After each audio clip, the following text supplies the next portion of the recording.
Welcome back. If you just joined us, you're watching Channels Beam, and yes, our focus today on the program is the portfolios, that's the ministerial portfolios shared by the President, Muhammadu Buhari, in the past week. But that was how it went down on the Hangout, different perspectives on how the President did. But moving back into the studio, we've been joined by a public affairs analyst, Jide Benson. Jide, thanks for coming on the program. Thank you for having me, Victor. What do you think? Were horses put before the cart, or were the carts put before the horses?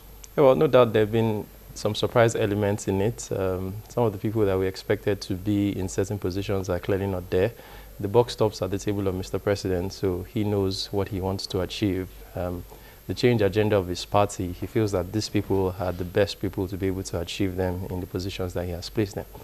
Of particular interest to me are Dr. Kayode Fayemi. When he appeared before the Senate, some of the questions that he answered suggested that he would be in like a Ministry of Foreign Affairs. Now, his career trajectory also presents him like somebody who would do well in that ministry. But the president, for some reasons, believes that he would do better or wants him in the Ministry of Solid Minerals. The former chief of Army Staff, Dan Bazao, is somebody who we also thought would be automatically Minister of Defense, but the president chooses that he should be on the home front as Minister of Interior. You know, that collapses the police, the prisons, and all that. In the past, I've always said that we didn't need, for instance, a Ministry of Police Affairs. It was a waste of time, it was a waste of resources. We never needed a Ministry of Special Duties. We didn't need a Ministry of Aviation separate from a Ministry of Transport. And Mr. President, in his wisdom, has seen the reason why those ministries shouldn't exist in the first place. Another ministry that has come as a bit of a surprise to people is Mrs. Kemi Adeosun in the Ministry of Finance.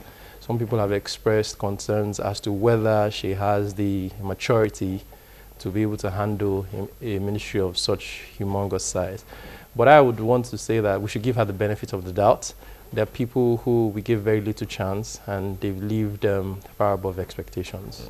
Oh yes, like you're making mention of her, yes, we know her CV is not as good as that of her predecessor, talking about the finance, but I believe, like you said, we should give her the benefit of doubt, and hopefully she will build her CV, in the process. But also of concern to Nigerians is the Ministry of Information being separated from the Ministry of Communications.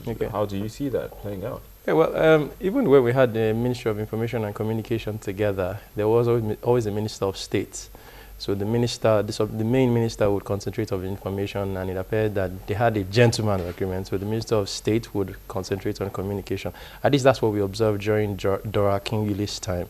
She was more on the information front, while Labaran Maku, who was Minister of State at the time, concentrated more on the communication element. Now, communication is very huge, so I think that it can't stand on its own. Information itself is very huge, and we have I would agree with Mr. President on that one, that we have a square peg in a square hole. What's the difference between communication and information? Well, maybe I should just say that communication is more towards the technical side, the aspects of telephony, internet penetration, broadband, and the likes, while information is communicating with the people, sharing government's agenda for development, the manifesto of the party, the agenda of the government in whatever form. All right, so one key appointment is the appointment of the President himself as the Minister of Petroleum. Well, there's been mixed reactions. What do you make of it? How appropriate and how spot on is that for you? Yeah, first of all, I want to say that Mr. President was a fox in that aspect. He beat the Senate to it, because there were statements in some quarters that if he wanted to be Minister of Petroleum, that means he would have to appear before the Senate to be screened, because he will be doubling as the President and then as a minister. But it won't be the first time the President is... Yes, but then he put forward the name of someone who we all knew would be Minister of Petroleum, and then the person has been appointed as Minister of State. Now, one of the reasons why I think that the President wants to hold that portfolio close to his chest is to be able to closely supervise it. And this was what President Obasanjo did. I think for about 6.5 or 7 years while he was president, there was no Minister of Petroleum until Edmond Dakuru was appointed, I think also as Minister of State. And so the President has said now that he wants a Minister of State, and he will be substantive Minister of Petroleum. He's been there before. I mean, he's been Minister of Petroleum before. He's also been chairman of the, I think it was the PTF. Yeah. So he clearly understands what goes on in that industry, and I think that's why he would want to remain there or hold it close to him. So are you confident that... For now, I don't have a problem with it. Again, it may help to cut the cost of governance, which is part of the plans of the president. He feels that the Federal Executive Council is over bloated. There's too much monies. There's a lot of monies that can be saved. So if you have a Minister of Petroleum, a Minister of State for Petroleum, and then you have a GMD of the NNPC, all of these people would earn salaries. There'll be allocations to their offices. So he's clearly helped to help us save some monies. Well, talking about saving money now, the ministers are reportedly going to be earning about 485 million naira yearly. Yeah.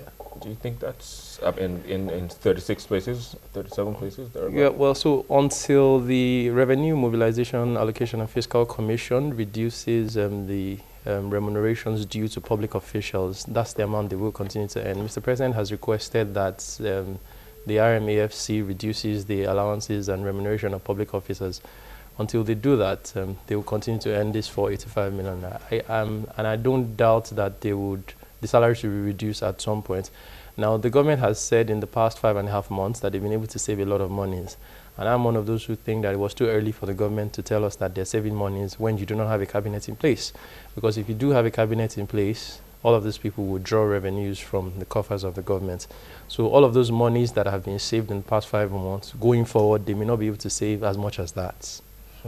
Well, that's going forward. Yeah. Let's wait and see how things go. But that's how we leave it here. I know there's a lot to talk about, but let's just leave it here. Okay. Jide Benson, Public Affairs Analyst. It's been a pleasure having you on the show. Thank you very much. It's been a pleasure being here. Us. Thank you. Well, that's where we are. We take a quick break, however, and when we return, we do see your comments streaming through our social media platforms. We'll take a look at some of them and also review the most viewed videos on our YouTube channel in the past week. Please stay with us.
The fifth most viewed video this week is that of families handing over their members suspected to be part of the dreaded Islamic sect, Boko Haram.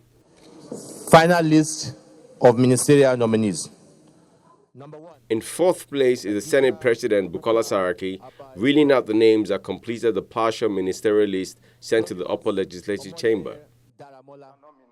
Next up is former Governor of Lagos State, Babatunde Fashola, defending the award of bogus contracts during his time in office. Truth be told, all of these things, nobody has alleged that I have corruptly enriched myself. And I couldn't be the master of all of computers, technology. I need something to do my work. And you make procurement in Senate. Who knows how much, who is involved in how much you buy biro and stationery? Mr. President, in honor and coming in second is the drama that ensued when the publicity secretary of the APC faced senators to be screened as a minister of the Federal Republic of Nigeria. Mr. President,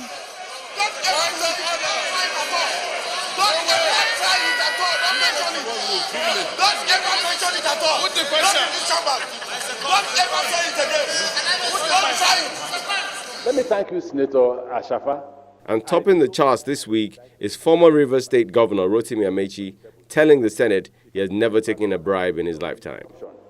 Corruption is very difficult to define. If you're a public officer and you don't take bribe. I have never taken bribe in my life. But if they send a girl to you and you sleep with the girl and do that favor, you are corrupt.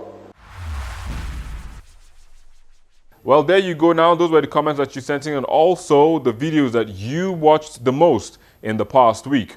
However, now that the president has constituted the team that will help him fulfill his campaign promises, Nigerians will be waiting for the change promised during the campaigns. And in the words of the president, quote, "Finally, our new ministers must proceed to work speedily and do their utmost to justify the confidence we have placed in them, not only by their conduct, but also by their performance in their various positions." End of quote. Now that's it on the program today, but thank you for watching. See you next week. But also remember, the conversation continues online via the social media addresses showing on your screen. I am Victor Matthias.